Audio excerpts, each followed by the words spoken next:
William Shakespeare once said, "All the world's a stage. All the men and women merely players. They have their exits and their entrances." But what happens when those entrances close? In 2020, theatres across the country had to shut their doors, leaving theatre makers with no workplace. Many were forced to take jobs in other industries, but not all of us had that option. Personally, my lungs are a bit shit, so I had to shield. My home became my new workplace. My bathtub, filled with spare bedding, became my high-end audio studio. The car park, now a circus with fire dancing and stilt walking. My front room, a film set and dance studio. My bedroom, a theatre, a comedy club, a speakeasy cabaret, and of course, another circus. My costume room didn't know what hit it. Without the hassle of needing to be able to carry costume, at least 3 changes a day became practically mandatory. And there was so much more time to start projects. Still not enough time to actually finish one before starting the next. I haven't seen the floor in there in months, but I'm pretty sure it's still there somewhere. The bothersome commute was replaced by having to rearrange my entire furniture to give me more space several times a week. The already thin line separating artist's work and personal life now couldn't be found with a telescope.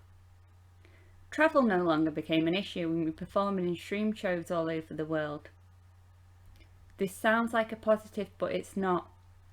Not only did I not get to go off on adventures seeing the world, I had to be awake, in full makeup and functioning at ridiculous hours to suit different time zones. Zoom life meant for some reason I now started and ended every interaction with a wave.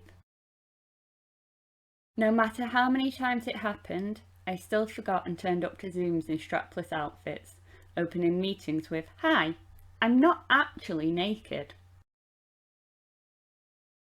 Dressing from the waist down became optional.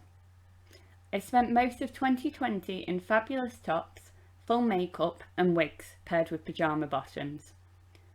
When the heat waves started, suddenly Winnie the Pooh became a fashion icon. Drying became a thing of the past. Whenever you got stuck, you just stood very, very still and everyone presumed your Wi-Fi had dropped out. Parents, partners and siblings became scene partners, camera operators, tech support and whatever else they could be roped into. Me and Lola the unicorn performed a particularly moving two-hander. Her lines were played out of my phone in an accent suspiciously close to my own. Home rigs became increasingly elaborate as no one wanted to pay out for new kit because surely we'd be back in the theatre any day now, right? Zoom became life.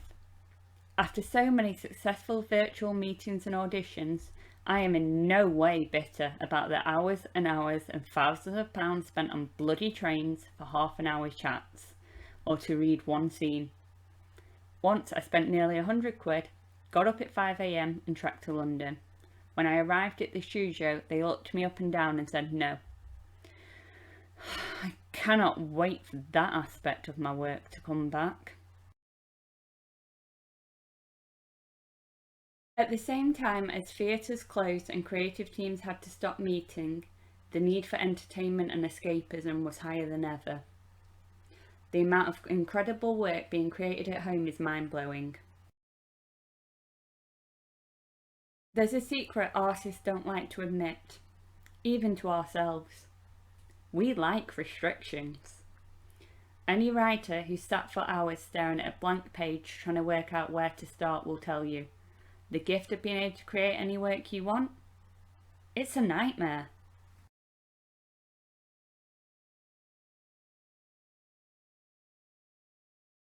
We're the outliers, the rebels, the nonconformists.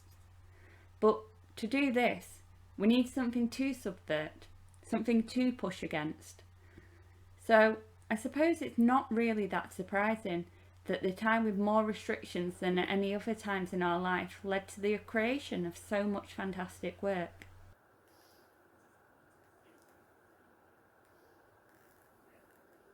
Shoestring budgets and self-shop work proved theatre makers are magical. They can create something out of literally nothing. Unless you're listening from the Arts Council, then I do 100% need that money to create my next show. I've learnt that theatre isn't bricks and mortar. Theatre isn't a place. It's a state of being, and we can tap into that anywhere. But I really am sick to death of lugging furniture around and rearranging my home. So here's to a full and prosperous future for all our theatres.